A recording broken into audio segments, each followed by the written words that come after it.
Bharatiya Janata party నాయకులు కూడా demand చేస్తూ ఉన్నారు. కిషన్ రెడ్డి అడుగుతూ ఉన్నారు, భారతీయ జనతా పార్టీలో విలీనంపై కేసీఆర్ జవాబు చెప్పాలి అని చెప్పేసి. సో ఇన్ని ఇష్యూస్ జరుగుతూ ఉన్నప్పుడు, ఇన్ని విమర్శలు కవిత నుంచి అండ్ పక్క పార్టీల నుంచి వస్తూ ఉన్నప్పుడు కేసీఆర్ సమాధానం చెప్పాల్సిన అవసరం లేదా సార్? అంటే కవిత రేజ్ చేసిన అంశాలలో కొన్నిటికి సమాధానం చెప్పాల్సిన అవసరం ఆయనకు లేదు, ఆయన ఇష్టం అది. ఇప్పుడు ఉదాహరణకు కేసీఆర్ సెలెక్టివ్గా కలుస్తాడు, అది ఆయన మంచి ఎక్స్ప్లెనేషన్ ఇచ్చుకోవాల్సిన అవసరం ఆయనకు లేదు, ఆయన ఇష్టం అది. లేదు కేసీఆర్ పార్టీలో ఆయన దేవుడు, కానీ ఆయన చుట్టూ దయ్యాలు కోవట్లు చేరాయి, కోటరీ చేరింది, ఈ అంశానికి కేసీఆర్ వచ్చే సమాధానం ఎవరు చెప్పుకోరు. ఇలాంటి పార్టీ ఆర్గనైజేషనల్ ల్యాప్సెస్ కవిత ఆరోపిస్తున్నట్లు పార్టీలో ఉండే నిర్మాణ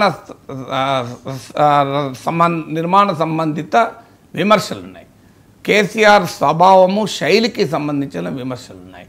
అలాగే కవితను దూరం పెడుతున్నారు అన్న విమర్శలు ఉన్నాయి.